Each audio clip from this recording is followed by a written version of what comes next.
We are here with Randy Sampson, who is the CEO of Canterbury Park Holding Corporation, which is a racetrack and card club located outside Minneapolis.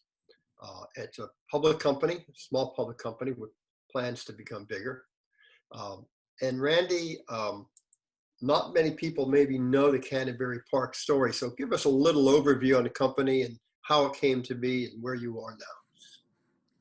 Sure. And first, I want to thank you, Frank, for inviting me to be a participant in your series here. I appreciate you giving us little guys some opportunity.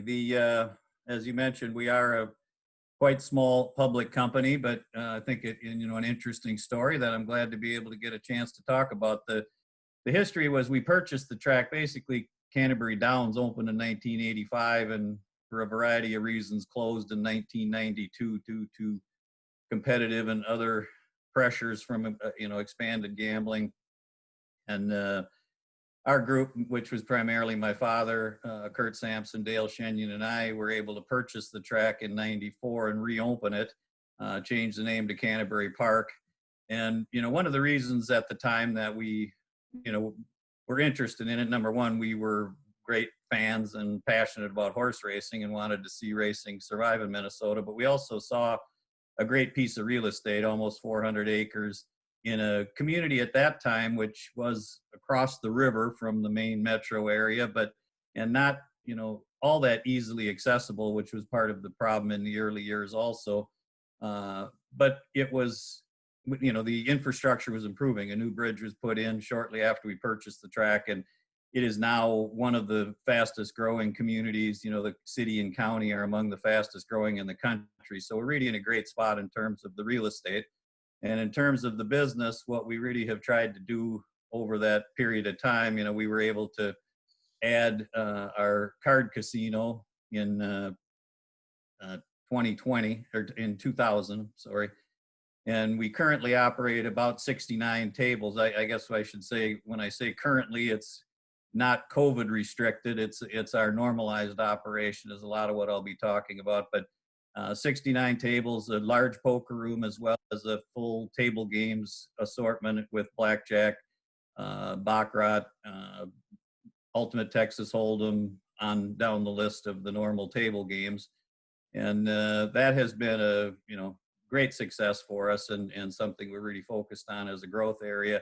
We also, in addition to the racing, realize that we have to create a year-round entertainment complex. So we're working on evolving, and have been evolving, Canterbury from a racetrack when we purchased it to a diverse gaming and entertainment venue that we now do, snowmobile races. We've done motorcycle races. We do concerts. We do all kinds of craft shows and other events, catering and other parties. And so we have developed a diverse entertainment business, as well as the live racing and simulcasting, which we race live from May through September, and really have been unique in being able to draw large crowds for racing. We get about 500,000 people for our 65-day meet, averaging over 6,000, which puts us in a pretty high level in terms of comparisons to other racetracks. So that's kind of the summary of our, the way we've tried to diversify our business. Right. That is a pretty good daily attendance for horse racing these days. This is 2020, so it's the year of COVID. How has Canterbury been navigating COVID, and what is your near and midterm outlook? Well, it certainly has had a major impact on us, without a doubt, more than most companies. A lot of the gaming companies were shut down, or virtually all of them, around the country, and we were no exception to that. And unfortunately, we were off to a great start to the year. Like a lot of other companies, we had our best January, February ever, and we're really seeing some progress on a lot of our initiatives to grow our card room gaming business. And we got the rug pulled out from under us, like so many other businesses, and so we were closed down from mid-March until early June, and that roughly 3 months closure. If you compare where we normally would have been, the last few years during that 3-month period, as far as EBITDA, and where we were this year, we went from a, several $1 million profit to a couple $1 million loss during that period. So there was a significant, hit to our bottom line and EBITDA during that shutdown period. Fortunately, now as we've reopened, we are seeing positive cash flow. We just released our earnings today, as a matter of fact, so the timing is good. And we actually, for the quarter ended September 30th, our operating profit, pre-tax operating profit, was a little over $1 million. And we also booked a couple of transactions for our real estate that resulted in a profit of about $2.25 million. So pre-tax profit for the quarter was quite positive, and considering that we still are under a number of restrictions in Minnesota in terms of how many people can be, we're limited to 250 people in any individual area. And so we currently are operating with maximum of 250 people in our card casino and 250 people in our simulcast area.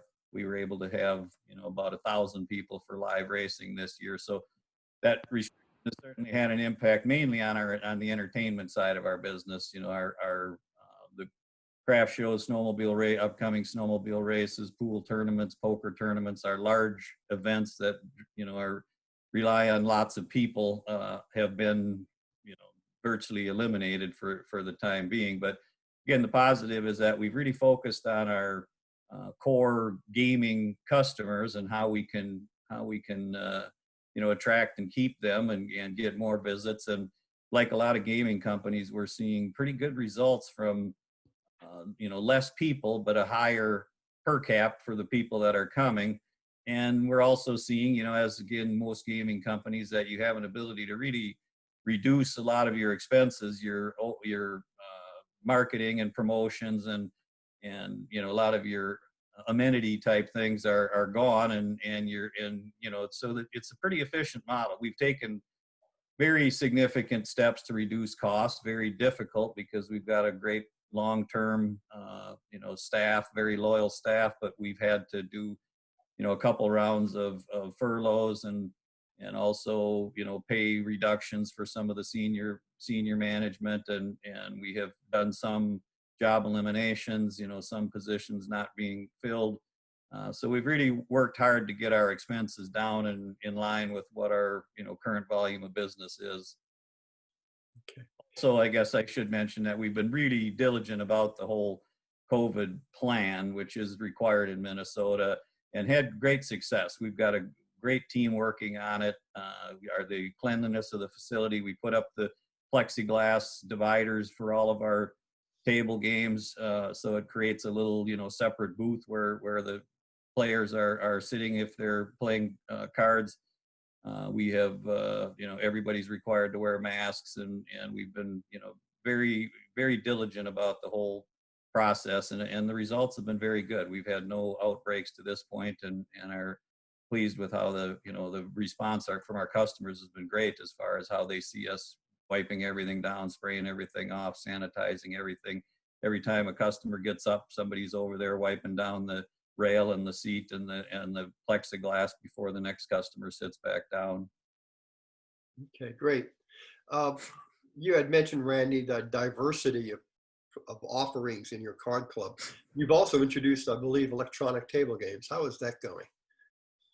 That has been a slower start than we hoped, but it was unfortunate that we have been trying to, as part of our growth strategy in the card room, expanding our offerings, table, game mix, and adding new options and jackpot wagers and things like that, and has been successful. The electronic terminals that we have are, we can't have true electronic gaming, so what we have is dealer assist, where you still have a dealer, but then then people can play, that's dealing the cards, and then you can play off of a terminal. The Interblock is the brand that we have, and the blackjack that we have in has worked out reasonably well.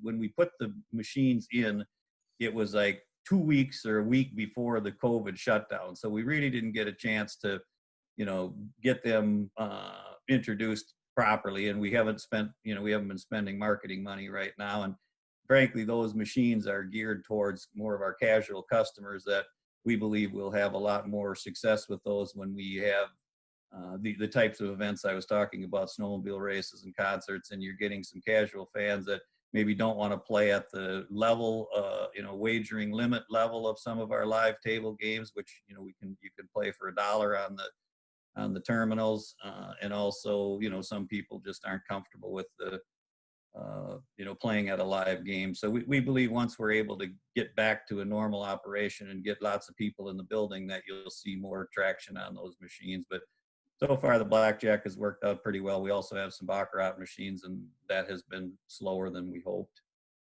One of the things that you've done to take advantage of, to monetize your assets, as they like to say, is to take advantage of your surrounding real estate. Tell us about Canterbury Commons and those developments. Yeah, it's been a exciting thing to watch the last couple of years. It's something we had talked about for many years, and when the downturn of 2008, the economic downturn, that kind of set us back in our development plans, and so we restarted that process in 2014, 15, and we were able to get as our first development partner an apartment building. Doran is a leading apartment community builder, developer in Minnesota. Build fantastic projects, high amenities, just beautiful projects. They are a premium price, but it is definitely luxury apartment, and they have just opened in June. So the first piece of our development really is just starting.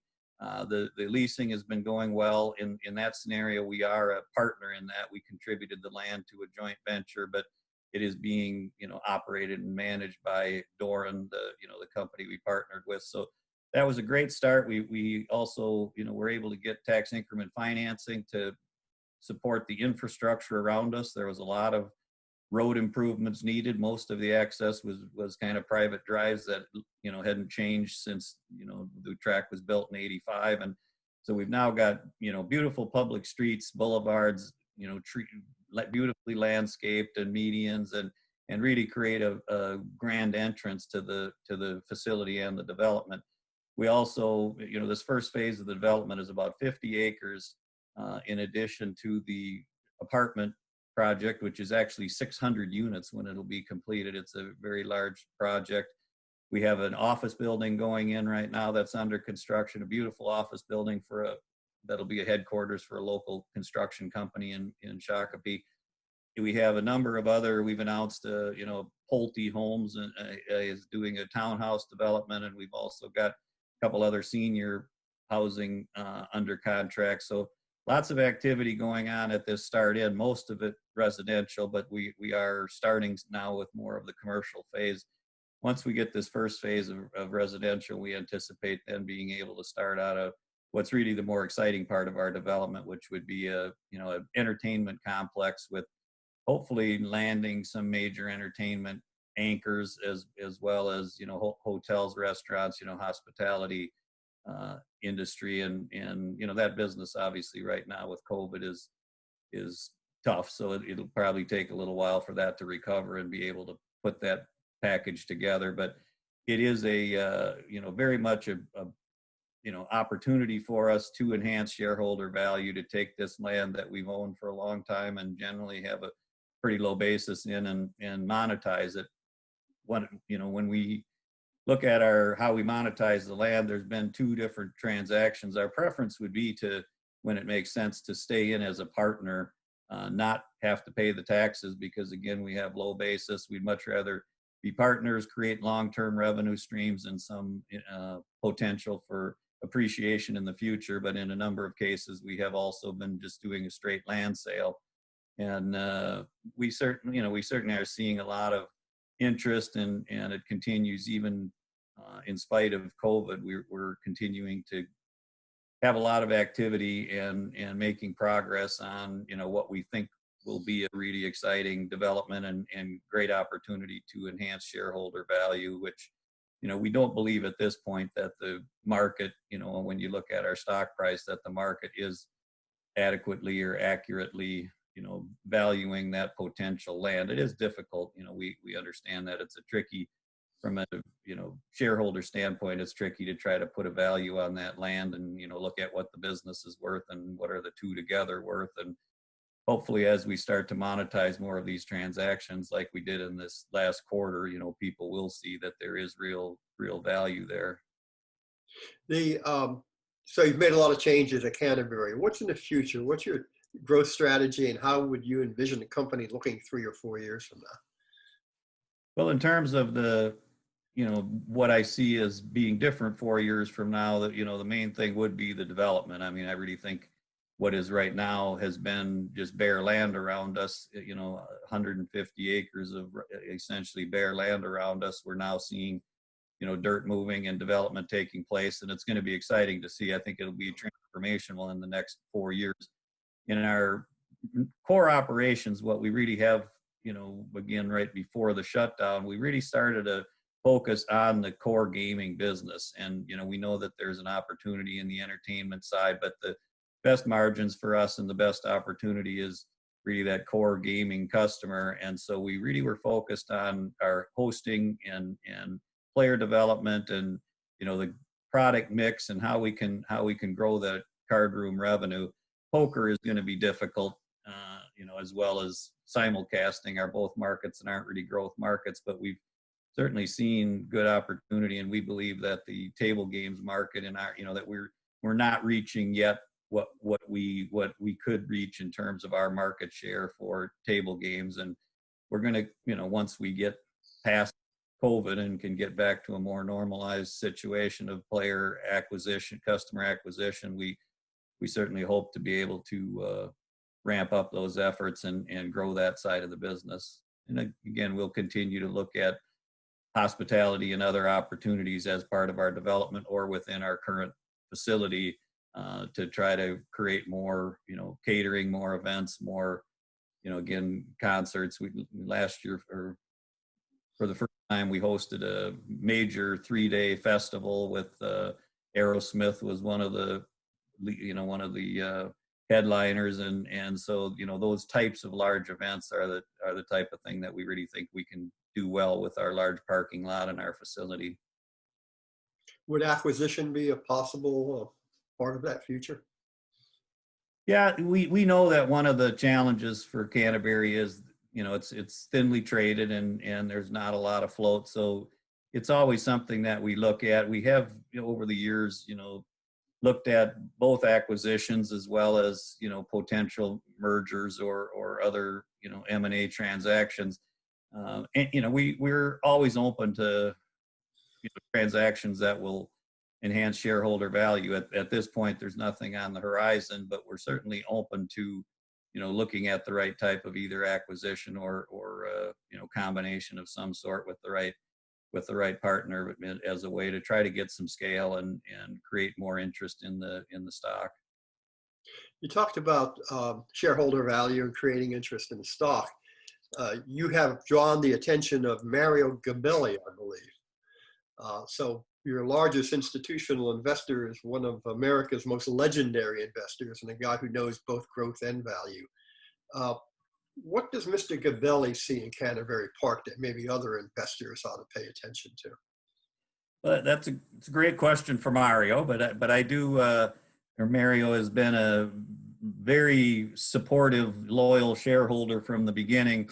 The reason he invested, frankly, in Canterbury was my dad's original business or real business was telecommunications and phone and cable TV, and Mario was very active in that in the 80s and invested early on in communication systems, and through a variety of spin-offs, it was a very, very successful investment for him. And so when we did the public offering in 1994 for Canterbury Park, Mario took a position in that, partly because he really liked Kurt, had confidence in him, knew that he was a straight guy, but he also, to your point, has always talked about the real estate and how he really believes that there is a value here, that there's an underlying value there, that has certain, certainly some downside protection when you look at what the hard assets are worth. And so he's been very supportive over the years. As you said, he is one of our,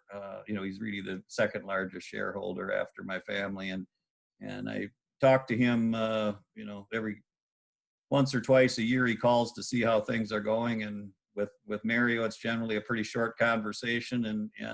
But he's been great to work with. A legend, as you said, in the investment business. One final question, again along the line of investing.